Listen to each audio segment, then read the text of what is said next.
Benvenuti al Meteo. Mentre il fronte instabile si sposta al centro-sud, al nord torna lentamente a salire la pressione atmosferica. Venerdì 23 aprile sarà infatti una giornata di bel tempo. Vediamo insieme il dettaglio.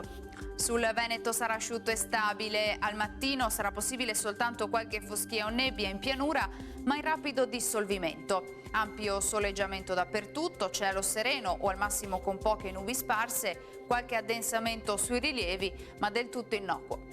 Temperature in aumento, minime tra 5 e 10 gradi, valori massimi invece tra i 17 e i 20 gradi all'incirca.